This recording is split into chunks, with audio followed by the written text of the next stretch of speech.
Hi, everybody. I'm Karen Curry Parker. Welcome to the Quantum Alignment Show. This is part 2 of human design and consciousness, and I'm so excited to share with you a bunch of stuff today. So we have some slide handouts for you today. Cindy will be posting those links for you. We are looking forward to hearing your feedback. I do want to let you know we're going to be doing a couple of exercises today. It'll be a little bit different than what we normally do. Just quick warning, if I ask you to do these exercises and you're driving, do them later, okay? Do them later. That's the rule. So without further ado, because I want to make sure we have time to get through all of this today, I'm going to get started, unless there's anything else I need to look at. Cindy, are we good? Can I start sharing the screen? I think we're good. So we're going to be talking about quantum human design and consciousness, part 2. And we're going to be beginning the process today of unlocking what I like to call the consciousness code. So we're going to explore, we're going to come full circle over the course of the next hour. And we're going to be talking about what is, to me, something that is just near and dear, and is near and dear to me because this is actually something I've been working on my dissertation research on. My research is kind of on hold at the minute until COVID goes away. But I have been looking at the power of language and the impact of really high quality, high frequency language on the body. So I want to just share with you guys that the most powerful words in the world are words that you use every day. And certainly if you don't learn anything else today, if you just think about this, the phrase I am, which is a phrase that emanates from the G center, which is the place where we have the magnetic resonance field of the heart located. That magnetic resonance field of the heart creates a state of coherence or incoherence, depending on what stories you're telling about who you are, and it sets the tone and the direction for your life.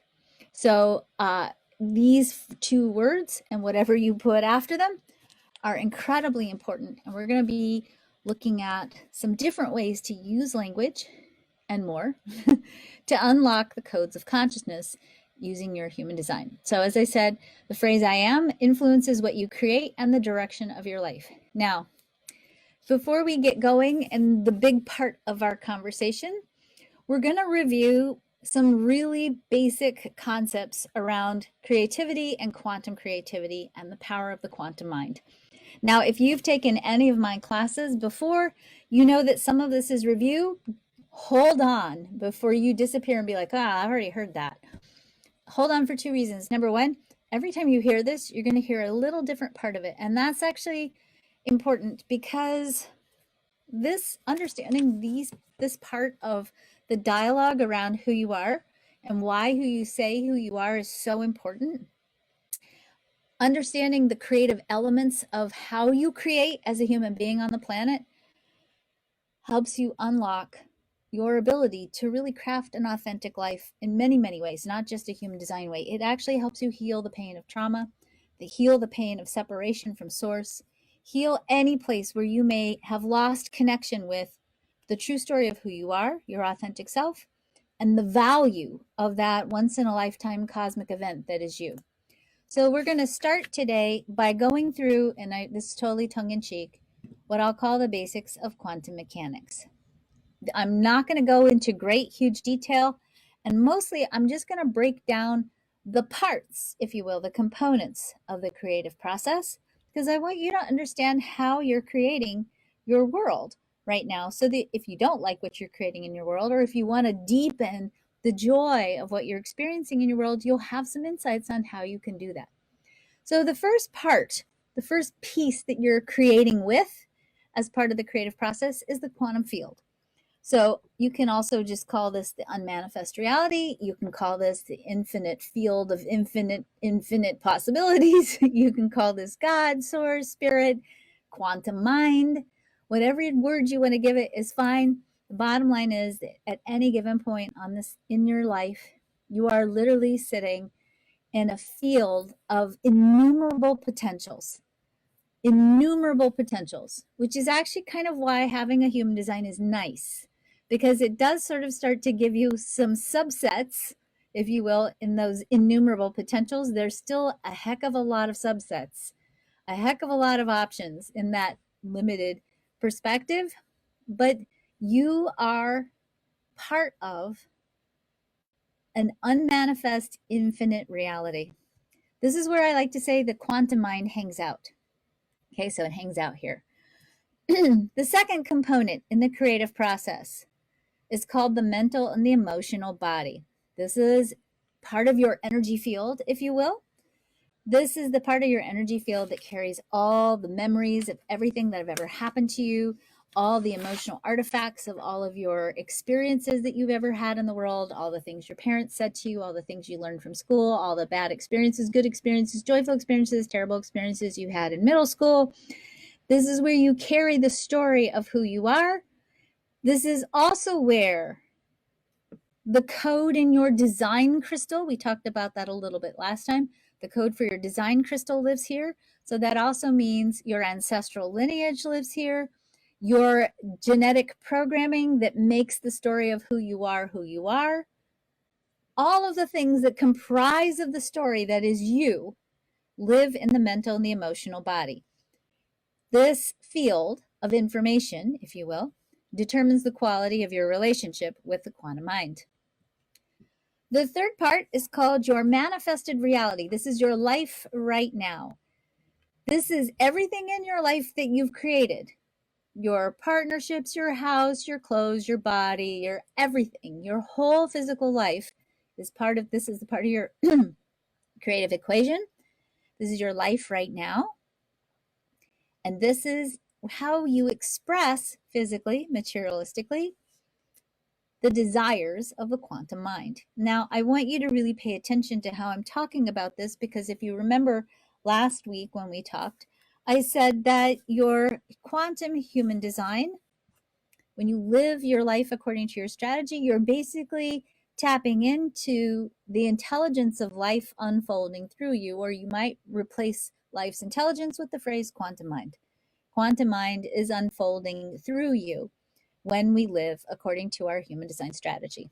If you want to make an even more simple visual of this whole thing that I've been showing you, you have this quantum field of infinite possibilities. You have this filter through which you are choosing out of this infinite field. And then you have your life right now. Your consciousness, and this is a big, big deal. This is a big, I just recently interviewed Dr. Amit Goswami, who is a quantum physicist. And, Amit Goswami said in this interview that one of the biggest challenges, one of the biggest reasons we're struggling right now on this planet is because we have refused to acknowledge a really important aspect of quantum physics in material science.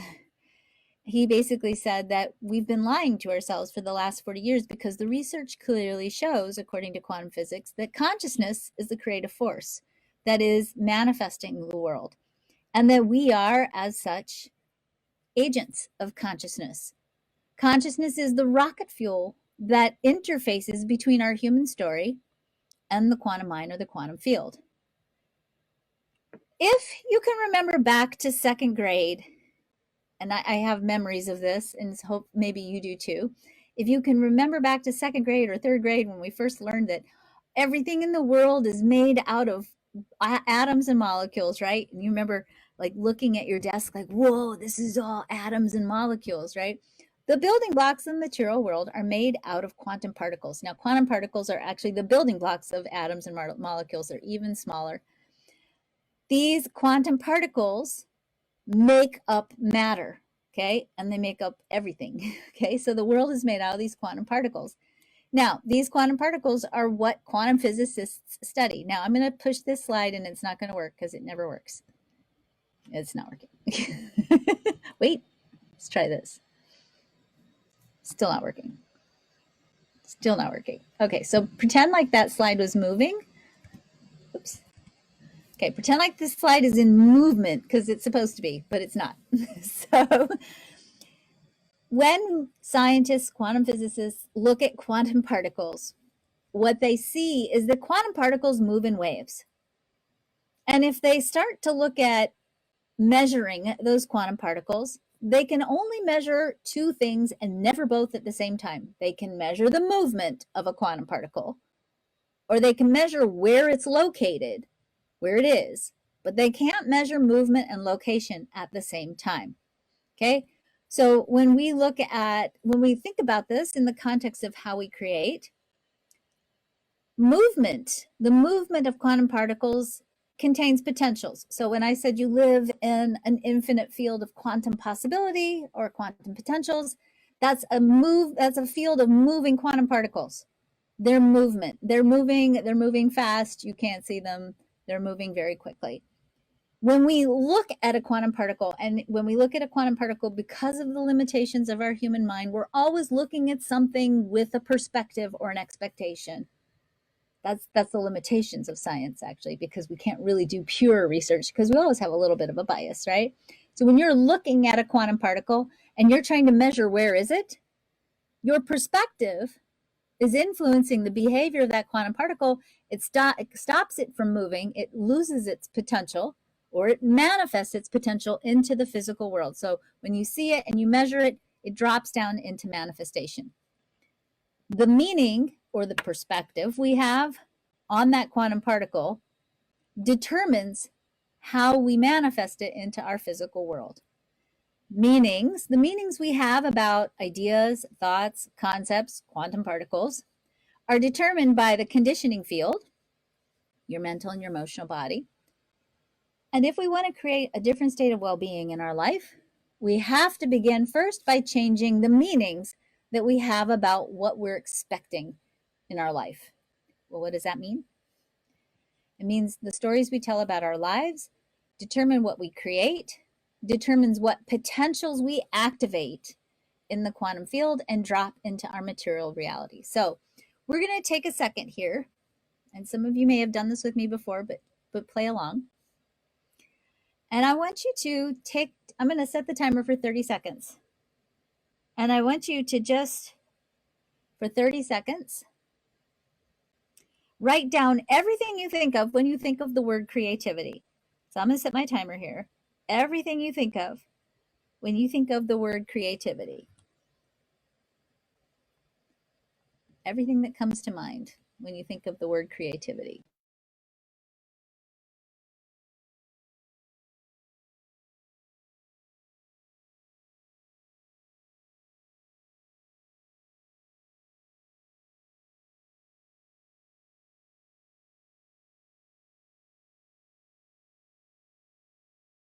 Okay, so here's what we're going to do. In the chat, whether you're on Facebook or whether you're on Zoom, in the chat, just quickly write what came to mind when you think of the word creativity. What thoughts, what are some things that were on your list? I'm going to give you 30 seconds, not 30, I set the timer for 30 minutes. That was too long. Just art, visual, art, music, fun, beauty, visual, play, abstract, flow. All right. Free-flowing art, openness, being unlimited, infinite, potential, expansive, radiating joy, creating a business, imagination, molding, freedom, focus, out of the box, create programs, marketing, inspiration, delight, joy, and fun, solving problems. You guys are really healthy when it comes to thinking about creativity, life force, prosperity, drawing. I love you guys. This is easy. God, love, power, nature. Now, I just want to say for you guys, and you can wind up your sharing unless you want to keep going. When we think about creativity, some of you, where I am on Zoom, because I can't see the Facebook chat, but where I am on Zoom, people have posted all this amazing, really positive, joyful stuff around creativity. Some of you might not have those same feelings about creativity. I'll tell you that for me personally, it took me many, many, many years to own that I am creative, because for me, creativity always meant being the kid who drew stick figures sitting next to the girl who could draw the most amazing horses in middle school, and me getting in trouble for having messy, sloppy work, for not being artistic, for not being creative. And so I had actually a lot of healing that I had to do around being creative.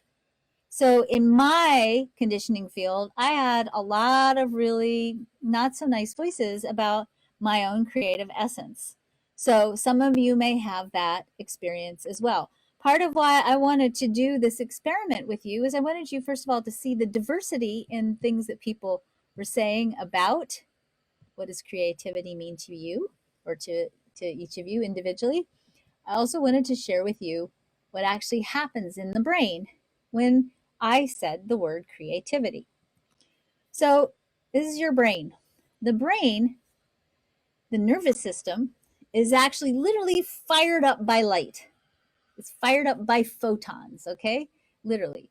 So when I said the word creativity, what happened in your brain was your brain started producing this photon storm, this storm of light. That photon storm stimulated your brain to produce chemicals, neurotransmitters. So before we go any further in this presentation, take your right hand, stretch it over your left shoulder, pat yourself on the back, and not acknowledge the fact that when I said the word creativity, you took light and made matter out of it. Are you gods or what, right? All right. So your body, your brain created a photon storm, created neurotransmitters. Those neurotransmitters in turn created an emotional response. That emotional response is a frequency of energy. That frequency of energy calibrated your heart, the G center, the place where the I am is. And if the I am that you're holding about yourself is strong and healthy, that I am is going to then be attracting into your experience things that match your emotional energy. If you are questioning your lovability, your value, your self-love, if you're questioning your love worthiness, no matter how you program that monopole, it's not going to allow you to receive all the good things you're wanting to create in your life, because you got to heal the self-love piece first. That's essential. So your self-love piece has to be strong and healthy and intact for you to begin to create the things that you imagine that you're wanting. And in that creative process, your imaginings and that emotional response that you're creating and that emotional frequency that you're consequently embodying are essential parts of calibrating the electromagnetic resonance field in the heart, that monopole, and drawing into your life experience things that match your emotional energy, things that match what you're seeking to create. So photons are a part of our creative medium. What inspires the movement of the photons in the first place? It's your story. The story you hold, that unique story that is you, all of the history of what you've done before, your ancestral lineage, everything that's in that conditioning field is going to be influencing the quality of love you have for yourself and the quality of emotions that you have related to whatever words, whatever archetypes you encounter in your daily life. And I'm saying encounter specifically because really, in reality, we are grounded human beings that are designed to take our cues from our outer material world. That's the whole purpose of being a human being, is to be here and be in the material world, right? So as we go about in the material world, we're interacting with it, we're seeing it, and this is true of all types. And as we see what we want, we see what we don't want, we engage with the world, we are in response to that in a feedback loop, either imagining something better or imagining something worse or anything in between. And we're creating emotional energies in response to that. And those emotional energies are in turn calibrating our heart and the electromagnetic resonance field of our heart and drawing into our lives things that match how we feel. If we want to change what we're attracting, what we're creating in our life, we have to change the story. We have to find stories that match what we want. And the stories have to be filled with really beautiful, high quality language that support us in being called forward to a bigger, better story. So if your story is creating the reality, that's going to lead us to really exploring the question, who are you? What story are you telling? Who is the you that's creating your reality? That becomes a very, very important question to answer if you're going to change your point of attraction or recalibrate your emotional response in a way that matches what you really want. So you got to tell a different story. You got to tell a different story about who you are and what you're telling about yourself. If you don't like the story you're telling, then we have to change the story. So we're going to work a little bit for the rest of this time on changing the story. Are we good to go on, Cindy? We are. Good. Okay, hold on. All right. So, as you know, human design is a synthesis of Eastern and Western astrology, the Chinese I Ching, the Hindu chakra system, Judaic Kabbalah, and quantum physics. What do all of these systems have in common? Archetypes. Every one of these systems is just a way of taking the neutral, if you will, neutral concepts of what it means to be a human, all the components of the story of humanity, and putting them together in relationships so we can use human design basically as a Rolodex, if you will, of all the human archetypes. And we can start using our chart as an exploration of our unique interface with all of these essential human archetypes. So an archetype is an idea, a symbol, a pattern, or a character type, usually in a story. So if you think about your human design chart, in your chart, you are living your own personal story that's comprised of all these different archetypes. Every element in the chart is an archetype. Why is this important? I'm going to tell you why, and then I'm going to bring you back to some of the bigger archetypes in human design.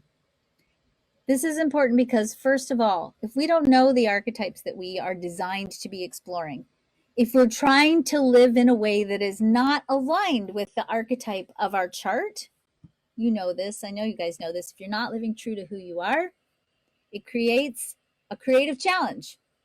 The biggest causes or the biggest challenges that we have are number one, trying to create in a way that's not right for us. So we know if you're not living true to your human design type, you have a potential to run amok, right? Or at least not get the results you're hoping for. Number two, the other reason why we sometimes get bungled up is we're trying to create something we don't really want. We're trying to create what we think we should want, or we're trying to create what I call a band-aid solution. So we think, oh, if I do this, I'll make a bunch of money, and then I can take that money and I can rest and then go do what I really want to do, right? So if we're trying to really create something we don't really want, sometimes we get ourselves creatively bungled up. And of course, there's no one size fits all way to create. So if we're trying to create in a way that isn't right for us, we run into trouble creatively. You have to know who you're designed to be, which archetypes are part of your soul curriculum, in order to know how you create and ultimately what you truly want. And I might add, ultimately who you truly be. So we are each an expression of the creativity of the divine. The cathedral of our life journey is an experience of holiness. This isn't a building you go to. It is right inside of you, constructed every moment of your life. We build it by letting go of our need to manipulate, control, and judge, so that we may simply learn to be the creative fulfillment of who we are. You being you is the most incredibly creative act that you can commit. And ultimately, as you'll see in just a minute, it is the most defining thing that you can do, and the biggest, most powerful way you can bring yourself back into alignment and into harmony with the light that is you. So, speaking of light, this, I'm not a really huge fan of this image. I could not find a picture, and I searched stock photos forever trying to find a big window. So I don't like this image because it has a city in it, but I'll roll with it. If you have glass that is a perfect piece of glass and light shines through this glass, the light that shines through, the entire spectrum of the light comes through. The entire full range of all of the potential of the light comes through the glass. Okay? But you have to have perfect glass for this experience. If you have, let's say, on the window, top window to the left, if you have a drape or a shade over the glass, obviously it's going to alter the way the light shines through the glass. If you have a broken window and it's got cracks like this one does on the right-hand side, it's going to alter the way the light flows through the glass. Your human design chart is basically a soul curriculum that's going to show you, when you understand it, what you need to master to become like that clear glass and let the light shine through. The reason why I'm saying this is because I'm continuing with my journey, if you will, of helping you see that we all have all of the chart. We all have all of the chart. Some of you have elements that are open. So some of you have elements where you're amplifying the chart and you're experiencing it in that variable way that is openness. Some of you have definition. And that definition is fixed and consistent and gives you some consistent themes that you're exploring from within yourself. So your openness is energy oftentimes that you're exploring through your relationships. Your definition is energy that you're exploring from within yourself.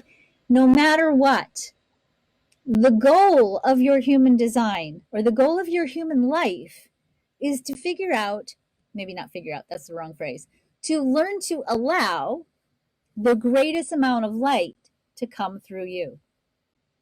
So the goal, if you will, is to fully become the expression of light through the unique experience of your human design.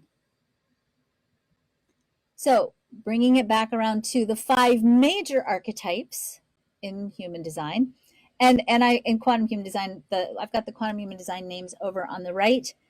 And for those of you who are new to the quantum human design language, if you go to our website, freehumandesignchart.com, even if you've already filled out your chart, go ahead and fill out your chart again. We will send you an ebook in response to that will give you information about the 5 quantum human design types and other archetypes in the chart as well. So the 5 basic core archetypes in the quantum human design chart are the manifestors, which we call the initiators, the generators, which we call the alchemists, the manifesting generators, which we call the time benders, the projectors, which we call the orchestrators, and the reflectors, which we call the calibrators.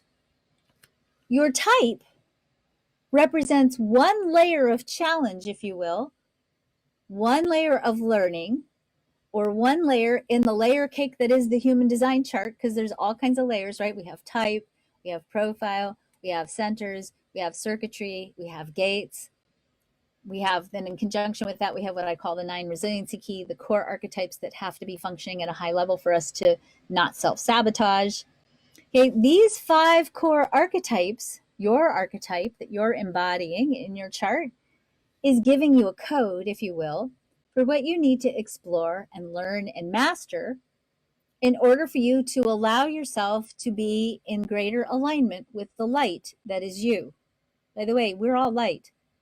The material world is just simply light made manifest at different speeds, okay? So your human design is how quantum mind communicates through you. Okay, let me go back and say this again. Your human design is how quantum mind communicates through you. So if you go back to the, I lost my note here. If you go back to the, see, this is what happens when the cat walks on the desk. All the notes go by the wayside. Oh, well, I'll wing it. So if you go back to what we talked about last week, I said your human design chart isn't about how you do your chart, your type. It's not about using your type to do something a specific way. Your type is the interface between you and the quantum field or life's intelligence.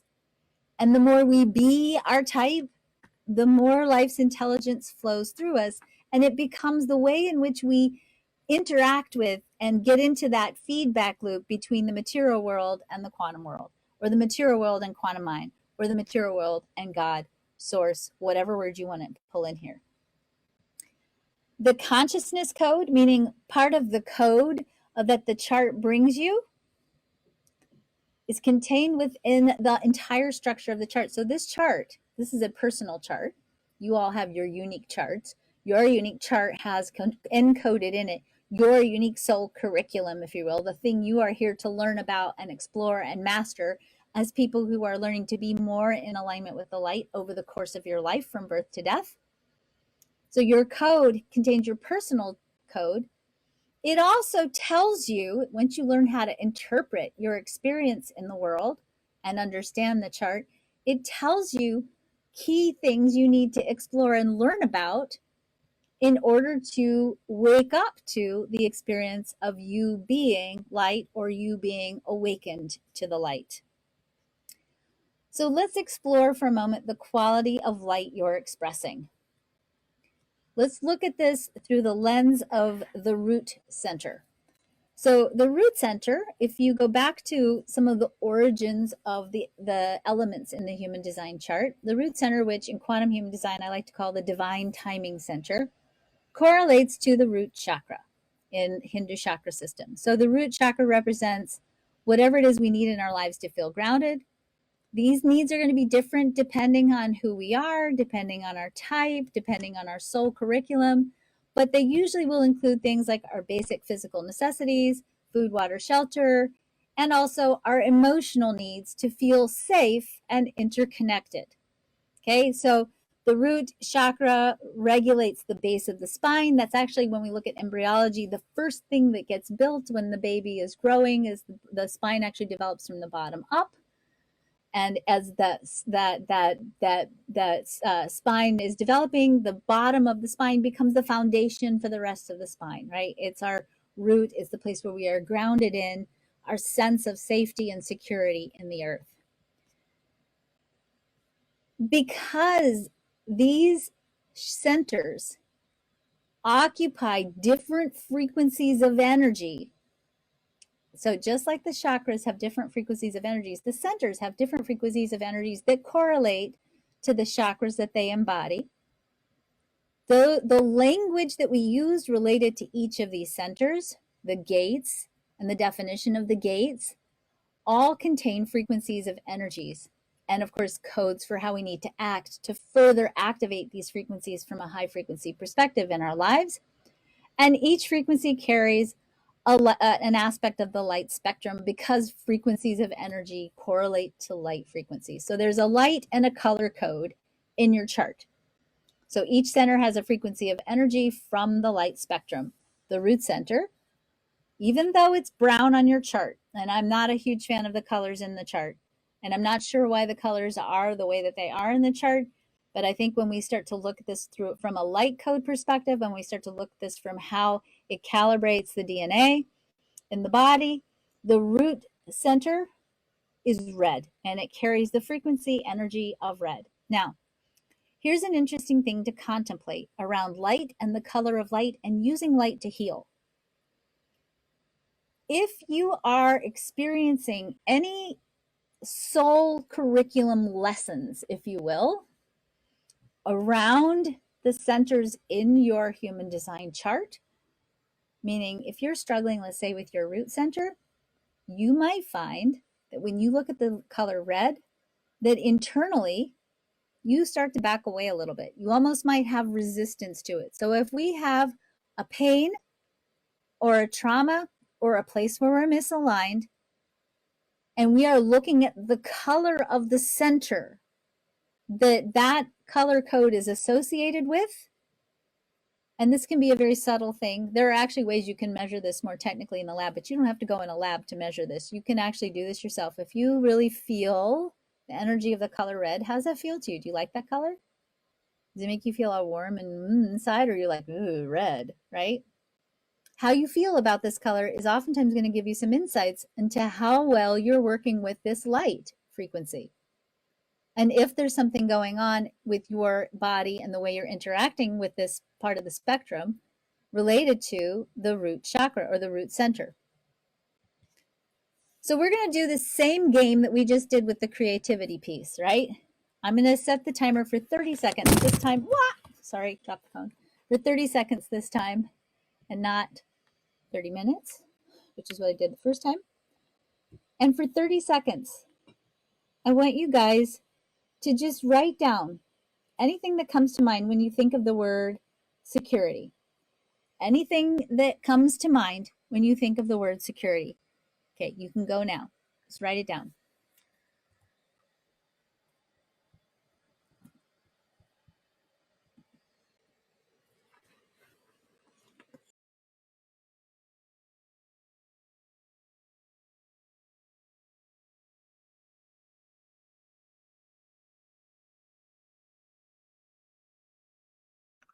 You're muted. Thank you. So I want you to do just like we did before, everything that comes to mind for you when you think of the word security. So put it over in the chat here. If you're on Facebook, put it down below. Anything you thought of when you thought of the word security. So we've got home, lack, fear, safe, protected, loved, fortress, warm home, safe, root chakra protection, home, mom, dad, safe, needs are met, safe, God. Somebody here is like God, love, and art. I love this for everything. Good. God, love, and art. Unharmed, enough money, safe, grounded, good. Base, money, love, belonging, grounded, all good, good, stable. Deeply triggered, which means I have some releasing to do. And you're not the only one, Lynn. Family relationships, uncertain, unsure, uncertain what it looks like, safe, held, grounded. I want to just say, as we're doing this exercise, and you all can, if you want to continue to share, you're welcome to. But as we do this exercise, the very first important thing that I want you to lay in place as a ground rule is this. So put your hand over your heart and say this with me. I solemnly swear. You can repeat after me, Cindy, if you want. I solemnly swear that I will not judge myself in my experience. That I will not judge myself in my experience. I will look at my results. I will look at my results. And my awarenesses. And my awarenesses. With loving curiosity. With loving curiosity. All you're doing here, you can stop repeating now. All you're doing, thank you, Cindy. All you're doing now is simply gaining awareness. That awareness is part of your feedback loop. It's only showing you one thing, and it's showing you how close are you to being aligned with the full spectrum of the light, or where might you need to explore, probably as part of your soul curriculum, what deconditioning needs to happen for you to be able to release yourself from perhaps old patterns and limitations that are keeping you from fully accessing the light that is you. All right? So no judgment in this process. We are simply exploring for the sake of self-awareness. All right. So as you saw, just from my quick read, going through all these different comments that people posted, there's a lot of variability here. None of it is wrong. None of it is right. It's just variability, because we're all going to have a different set of experiences, and we're all going to have a different soul curriculum. Some of you, the theme of security might not be a big deal. That might not be part of your soul curriculum. You might be here to learn something else. You might have other aspects of your learning that is encoded into your chart. But that security piece is a big piece. And I want you to explore, with lack of judgment, with just loving curiosity, where you ranked on this, because I'm going to help you draw a relationship between some of the archetypes you have around the theme of security, which is really the word. If we go back to using language, security is the word for the root center. Security is the word for the root center. So because this code for the root center works with the spectrum of red in the light, I want you to do another exercise. And in this next exercise, what I'm going to have you do is take a moment. We're going to do this one a little bit longer. We're going to take a minute. And I want you to imagine your body, your human design chart, sort of laid over your body. And I want you to imagine there's a cylinder in the middle of this body, and that cylinder is going to be like a barometer. It's a measuring tool, okay? So we're going to go into this cylinder. I'm going to invite you to feel your way into the root center of your chart. That root center is going to control your skeletal system. It controls your adrenals. It controls the base of your body, the foundation upon which you're standing. I want you to really feel that root center energy.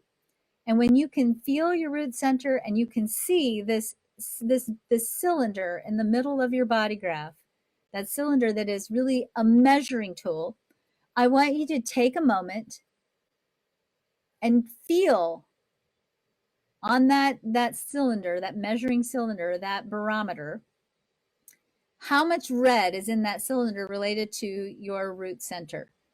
Do you feel, is it all the way white? How full is the redness, the energy of the redness, the energy of the red light within your body? How full is that root center for you? Do you have a little bit of red, a lot of red? Is it all the way empty? There's no right or wrong on this, but I want you to really feel. This has nothing to do, by the way, It's nothing to do with your definition or openness. So don't be like, oh, I have an open root, I must have an empty cylinder. There's no correlation between that at all. This is an exploration on how healthy is your use of your root center. How conditioned or deconditioned is your root center, regardless of whether it's defined or open. So take a minute, feel your body, feel the root center energy in your body. Envision this cylinder in the middle of your body graph. Close your eyes and really feel your way into how full or how empty is this cylinder with red light. I want you to fill it in with red light. So I'm going to give you guys a minute to do this exercise. And please write down any observations that you might have.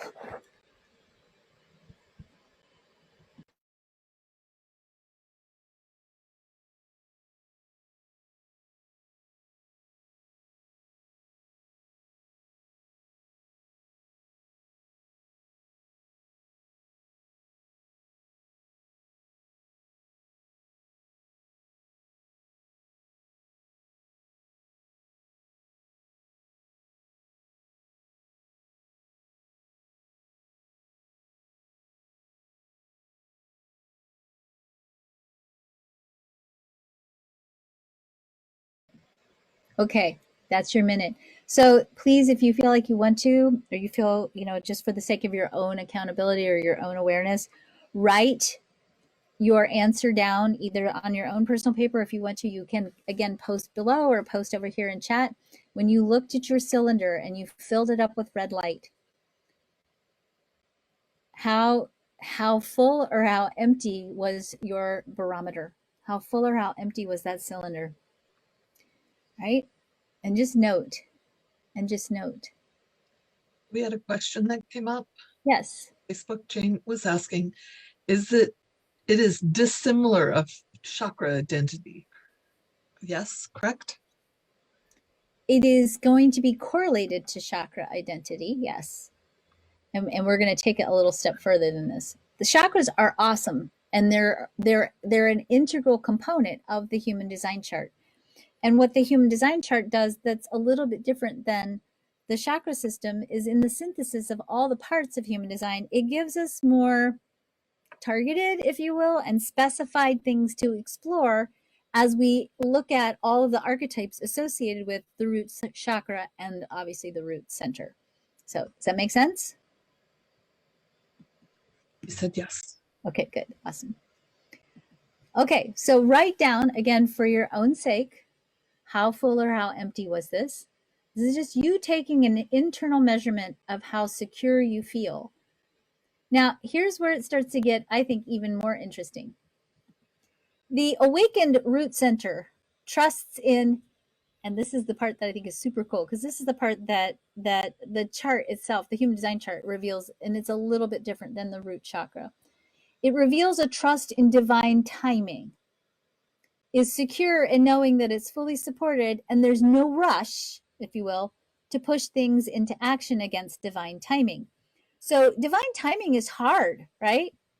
Divine timing is the thing that gives us a sense of urgency. And that's true, by the way, whether you have a defined root or an open root. There are lots of different things in the chart that can give us a sense of urgency, not just the root center. But we'll manifest it through some of the themes of the root center, but it'll play out in your life depending on whether your root center is open or defined. So the root center in human design, when we look at it, it's the center that regulates right timing, right? It's the pulse at the base of the chart. The pulse of the root is going to either flow through the spleen on the left, the sacral in the middle, or the emotional solar plexus on the right, which means that when we are aligned with right timing, we wait for the right pulse for action in the moment on the spleen, action that requires of us to build and work and access life force energy and do all those things that are associated with the sacral, or action that brings us further into the right emotional alignment and the right emotional energy to take the next right step to create all the things that the solar plexus creates, such as sustainability, connection to source, community, emotional connection, intimacy, sexuality, creativity, art, transformation. So there's a lot of good juice on the right-hand side on the solar plexus too. I want us to get into the habit of not thinking about the emotional solar plexus as being feelings, because it's really not about feelings. It's about creative energy. The solar plexus is an enormously creative center. But that root center, which is our place where we're grounded and secure, when we feel secure, we don't panic about time and timing. We don't override divine timing or push with our adrenaline energy and fight time. We are in alignment with right timing. And if you really think about how much of our burnout comes from resisting right timing, because we get panicked, right? We don't trust in our support. So we're like, oh my God, it's not happening. This is how we manifest, right? If we're panicking about right timing, if we don't feel secure, it's like the classic manifesting generator way of creating, right? Okay, God, this is what we say with our intentions. It's Tuesday morning, right? Okay, God, here's the deal. This is what I need. I need money. I need information about this, and I need an opportunity. And, I'm going to give you till Thursday to manifest it for me. But after that, I can't wait anymore. I can go do it myself, right? That's how we kind of work with right timing. We panic and we take things into our own hands, and then we're not living in alignment with life's intelligence flowing through us. But then we're trying to figure out, how do I create with my design? Oh, I should respond, but I don't have anything to respond to. Well, let me figure out if I can find something to respond to, right? Or maybe I'll try to create a way of engineering an invitation or something to respond to, right? We don't sit in the security of trusting right timing if we're not fully activating the light code of security through the root center. Now, how this oftentimes plays out for us right now, especially because at this time on the planet, and this is in my new book, The Quantum Human, at this time on the planet, we are in such evolutionary flux around the drivers for our creative self-expression. We have been conditioned and deeply trained to create out of a sense of urgency that's rooted in fear. That's our spleen side of our creative essence. And of course, if you're creating out of fear, unless it's good fear, there's healthy fear, right? There's the healthy fear that says, don't go in the dark cave because there might be a bear. That's good fear. But if you're like, don't take action on this thing you really, really, really want, because if it's successful, then you might be more successful than everybody else in your family and they'll all hate you, so don't do it. That's a different kind of a fear. And that's not a healthy fear. And that's also a fear that we can potentially get stuck in. And in fact, if you want to learn more about the fears you might be stuck in, I'm sure if I tell this to Cindy, she's probably already on it. There's a whole series of quantum alignment shows I did on the fear gates of the spleen. You can go watch those. Those are on the Facebook page. Or as I said, I'm pretty sure Cindy's posting them right now because that's what she does. Thank you, Cindy. We are learning to use our emotional energy to align with faith, which is the word actually for the emotional solar plexus. The word for the solar plexus is faith. To align with faith and to use the energy of our positive expectation and our emotional alignment with faith to calibrate the monopole to bring into our physical reality things that match what it is that we have faith about. So there's a right timing for fear. There is a right timing for feeling. There is a right timing for the use of the sacral. That right timing is going to be engineered by how you're using the code, the archetypes of the root center. So let's look at the codes of consciousness contained within the root center. So we're going to look at all of the channels connecting the root center to the spleen, the root center to the sacral, and the root center to the emotional solar plexus. Because in those channels contains the code for what you need to heal in order to live in an awakened state with a secure sense of being grounded in the safety of the planet and the safety of your life. So the first thing that needs to be healed, or the first thing that needs to be brought to your awareness, the 5818 says that if you want to influence right timing and increase your sense of security in the world, elevate the quality of light you're willing to align with or you're able to align with in the red spectrum, you have to first make sure you're creating something that brings you joy, something that you are in alignment with, or something that gives you so much joy you're willing to keep doing it again and again and again in order to achieve mastery. Joy is an essential component in aligning with right timing. And in fact, when you think about doing things that we enjoy or being in joy, our sense of timing changes, right? We're in the flow of timing, and suddenly that sense of urgency is gone. And in fact, time kind of whistles away pretty quickly, right? The second code here is the 2838. It has to be something that brings you a sense of discovering or a sense of adventure or a challenge that teaches you about how important or worthy it is, how worthy it is for you to wait for it, to do the work necessary to lay the foundation for it. So if you think about big transformational thoughts or ideas like changing the infrastructure of the judiciary system so that it is more equitable, just, and fair, it's probably not something you're going to change instantly. It's something that's going to take time to change. And that vision, that dream, that discovery, that adventure, the challenge of changing it, if it's got that quality of value associated with it, you'll endure long enough to hold the dream in place for the right timing to take place for that dream to unfold. The third channel here, the 5432, it's a channel of preparation and stewardship. It says if you want to influence the right timing and be in harmony with the energy of security, you got to lay the foundation.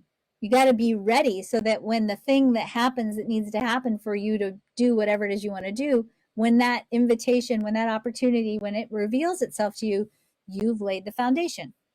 A lot of my clients are entrepreneurs, or a lot of my clients are authors and writers. You know, for you to get the opportunity to get your book published, for you to get the opportunity to become a best-selling author, you have to write the book first, right? That's going to influence the timing a lot. If you want to have a business and you want to start a business, or you want to get recognition, you want to be a speaker, whatever you want to do, you have to have the foundation in place. You got to have a website, right? You have to have your systems in place so that when people tap you for that opportunity, you're ready to go. And you're not now scrambling in the 11th hour, putting everything together because you weren't ready. The next thing, and this is, see how practical this is? This isn't like, you know, and use this crystal in this bowl. You can use that too. That helps. But you still have to do the human part. There's no real way around the getting present, being fully embodied, and doing the human part to do your, with your interface with light and source. The big question you have to really explore on that left side of the chart, is how do you mitigate fear so that you can give yourself permission to follow the things that bring you joy, so you can continue to build and work towards the dream that maybe is so big that you can't achieve it in the moment? What do you need to do to overcome all those fears that might be keeping you from putting the foundation of what you really want in place? The second code, the second series of codes around what you need to do to fully activate your sense of security and that red frequency of energy comes from the right side of the chart. It comes from the from the 1949, the channel at the top. The channel at the top says, if you want to be in alignment, if you want to cultivate and deepen your emotional harmony, you've got to have community and intimacy as part of your life. You have to cultivate relationships that are supportive and nurturing, because that actually speeds up time. We need people. We need each other. That speeds up time. You have to have faith. You have to trust that you have everything that you need, that you're willing to build beyond what you think is possible for yourself and build something bigger than what you think is possible, and trust that even if you can't see the progress yet, that it's still on its way to manifesting. And you have to do the visualizing work, the envisioning, the imagining, the daydreaming, that creative element of setting the seed in place for whatever it is you want to build next. You have to tend to that vision on a regular basis, because that helps hold that emotional frequency so that you can be in alignment with what you really want.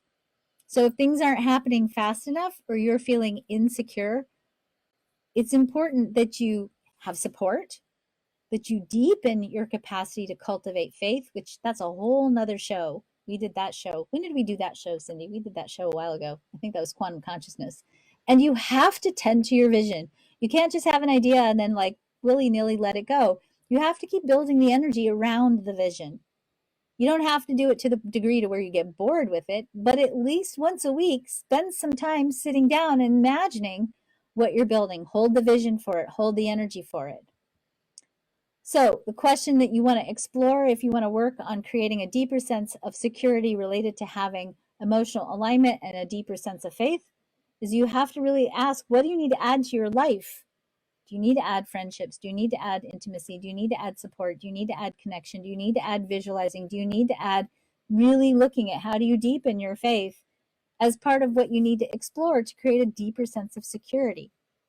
When you trust source and you trust that when you hold a vision and you keep taking steps towards that vision and that you've got support for that vision, when you work in that realm, your capacity to speed up, if you will, or influence divine timing goes up exponentially and you feel more safe. Last but not least, the channels here connecting the root center to the sacral give us sustaining energy. It is hard for us to trust in right timing when we're burned out, because when we're burned out, our sense of urgency goes up exponentially because we get tired trying. We get tired pushing and we can't sustain what we're wanting to create anymore. So what we see in the 5342 is that if we want to influence timing and feel more safe, we have to get all the stuff that's hanging in our life off the table. So anything that you haven't taken care of, any hanging detail, anything that you need to clean up, any old stuff needs to be cleared up so that you have space for right timing to create something new. Sometimes sometimes we don't get what we want because there's no room for it. So you got to make sure there's room for it. The second channel, the 60 and the 3 says, in order for you to create what you want and be able to be sustainable with it, you've got to be creating from a place of gratitude, because gratitude is the pathway to innovation. And you cannot innovate if you're not also grateful for what you have right now. And then lastly, but not least, you've got to look at the energy of focus and concentration in the 52-9. If there is anything going on in your life that's disrupting your ability to hold your focus, and that's been, I think, a big theme for a lot of us in this last year. You know, if you've got kids at home or you've got a mess that you need to clean up in your office, you can't figure out where what is. If you're out of focus, if you're getting distracted on the internet and you're getting distracted by all the things that are pinging, as basic as that is, if we're not staying focused and concentrated, it's very hard for us to activate the pulse for taking the right action to build whatever it is that we're building. So if you want to influence right timing and become more sustainable so that you can have a deeper sense of security, these are the codes, the things you need to explore and contemplate for you to activate the sustainable energy. So the question then becomes, and this is a huge, huge question that we all need to be exploring as part of healing the root center, is what do you need to do to sustain yourself? How do you need to become more sustainable in your reality? So every element in your chart contains a light code. It contains a code for becoming the quantum human expression of light. Every archetype in this chart is showing up literally on a spectrum, on a light spectrum, on a spectrum of possibility.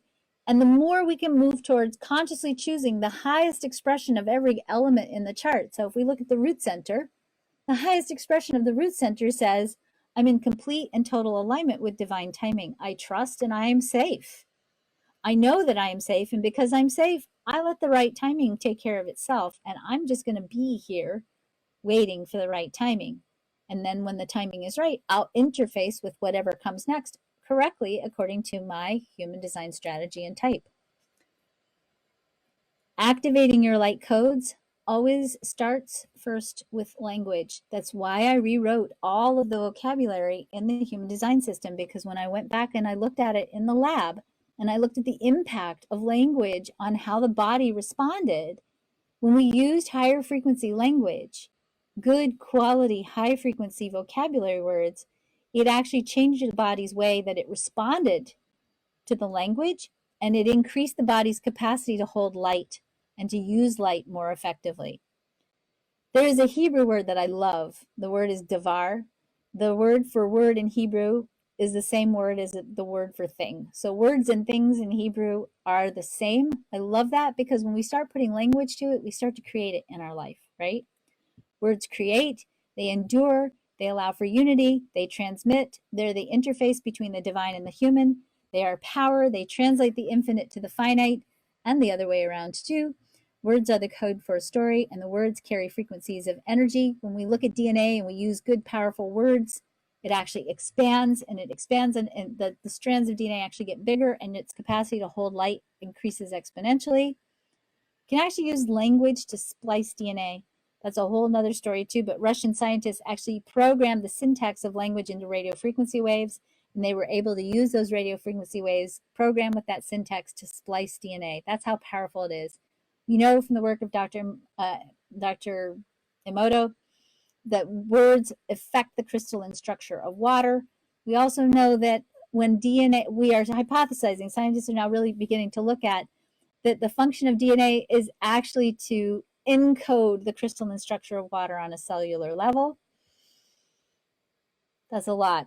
I gave you a lot. Are you ready for more? Just quick. I'm teaching a brand new class. We're going to go through all of this material in great depth over the course of 12 weeks. We're going to specifically go through looking at all of the sources of frequency codes, light codes in the chart.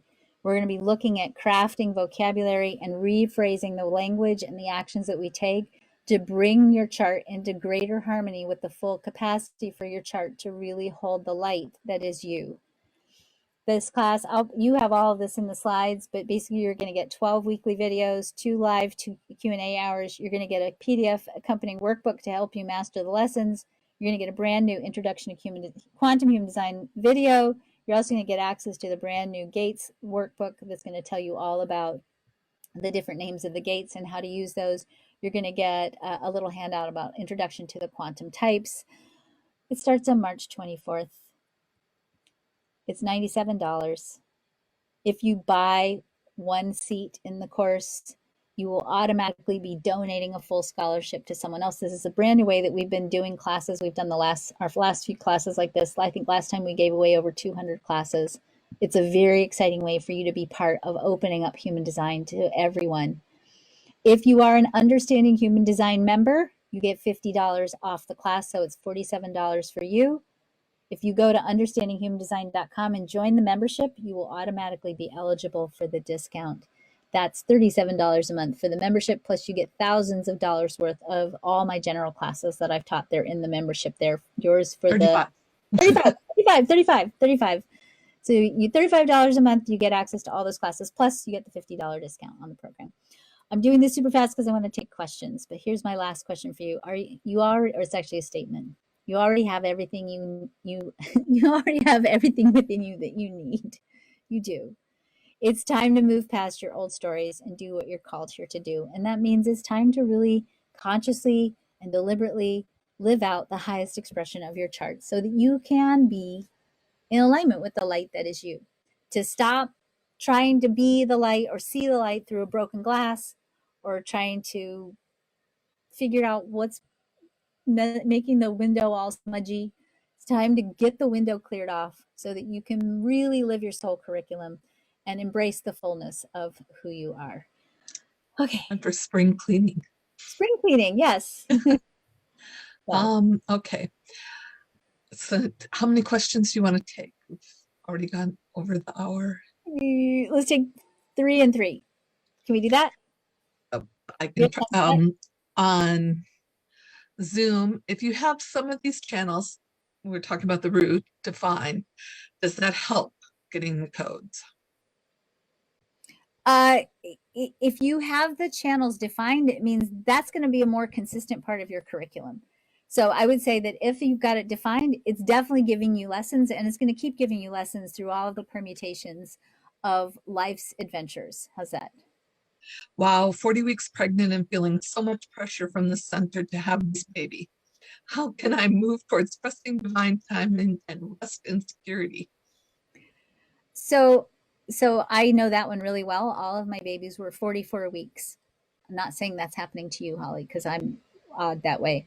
So here's what I would say. This is what I would tell you as a midwife. I would say, do your best to get your rest now. Your baby's going to do what it's going to do. And it's bringing you a really beautiful lesson. Your baby's teaching you to trust the process. So if you can get out of your head and don't worry about the pressure, you've still got lots of time to get this baby out. I know it's not comfortable, but if you can go Walk if you're not too uncomfortable. It's not always really fun to walk when you're 40 weeks pregnant. Nap now while you can, and trust that as you sleep, you're integrating with right timing and the sole purpose of your baby. On Facebook, will wearing red clothes also help in supporting the root center? It can. It totally can. And I would say exposing yourself to red light, provided that you've done at least the beginning intentions around clearing it. If you're like really resistant to red because there's some kind of trauma there and you're like, and you're forcing yourself to do it, might not be all the way right. You have to do the inner work too. But certainly exposing yourself to red, deconditioning yourself around the reaction to red can absolutely help. So how do I reconcile divine timing and the energies in the chart that need to be recognized in order to share their gifts? You will be recognized in the right timing. So while you're waiting, I would encourage you to work on your sense of value, your sense of trusting in the right timing, and conserve your energy, because what you're doing right now as you wait is you're building up your energy so that when the right recognition shows up, you'll be ready. Okay. There was a question, are the classes going to be pre-recorded? Yes. But there will be live, there's 2 live Q&As to help get your question answered. Yes, to both. There's pre-recorded, and there's also live components as well. And those live components will be set up so that hopefully we can hit the whole spectrum of the time zones. One of the other questions was, and this is just something for your cycle to respond to, will you be making meditations available? There will be meditations as part of the program, yes. Okay, so to register through UHD, do we do that through the membership site? You'll be receiving an email. And then you will register using the same sales page. Yeah, but you'll have a code. So. Okay, last question. I think that this is the 6th one. Hi, Karen. Thank you. I've spent most of my life convincing myself of ideas that weren't right for me and saying yes when I meant no. Do you have any advice on connecting to the visions that are right for me? Yes. Decondition. I think the biggest 2 reasons why we don't allow ourselves to follow our own authentic alignment is we struggle with the light codes of the heart. So we struggle with our sense of self-worth, and we struggle with our sense of lovability. And when we question our lovability and when we question our worth, we tend to make choices that try to prove our lovability and our worth. And then we end up getting out of integrity with ourselves, and that impacts every area of our life. So ultimately, if we really need to work on healing that self-love and that self-worth piece. And that's, can I just be honest about this? Because I think there are a lot of people that teach they'll say, well, just learn to love yourself. I'm not saying that you can't very quickly learn to love yourself. You can. But it is usually something that takes a little bit of deep exploration and deconditioning a lot of times the messages that we've been given, sometimes with the best of intention, that have told us or taught us that it's not okay to be who we are and how we are in the world. And that is sometimes a little bit of an exploration. And it is oftentimes something that has to happen when we're in a void process, when we're in a place where we're kind of sitting in the middle of like not knowing where to go next and being in the silence, because it's sometimes being in that silent space of, I don't know what to do next, and I don't know how to get to where I need to go next. That silence actually gives us an opportunity to really explore in depth that question, who am I? And this is the part that's so beautiful, because that silence is about engineering your course out of the silence. You get to write the story that tells the true story of who you are. And nobody else gets to define that for you. And the power of learning to gain ownership over the pen that's writing the narrative of your life really can help set you free. So I'm not going to say that you can't do it quickly. You totally can. But the first thing that I would encourage you to do is A, of course, live true to your human design type. And B, start asking yourself, if you were to do this hypothetically, just tell yourself, if I was going to write a story about who I really am, who would I be? And start writing that out. And as you sort of explore the language of the narrative you'd like to be telling about yourself, start feeling your way into what might be holding you back. And then I would say, go to the Quantum Alignment System page, go find a Quantum Alignment System practitioner, and get somebody in there to help you tap on your lovability stuff. Use that system to really clear it out as quickly as you can. That's probably the quickest way that I can think of to get it done. Fast, quick, and easy. Maybe not easy, but fast and quick, and easy, relatively easy, so that you can really start living true to the real story of who you are. So, all right. Thank you all for joining me. Thank you for giving me the space to share this new information that I'm really excited about sharing. Thank you, Cindy, for holding space as always. Thank you all for listening, for being a part of our community, and for being you. You are occupying an essential part in the cosmic puzzle. You have a vital, irreplaceable, and unique role that only you can play. And think about this for a minute. There's literally never been anyone like you before, and there will never be anyone like you again. So thank you for holding that story. Be well, take care, bye.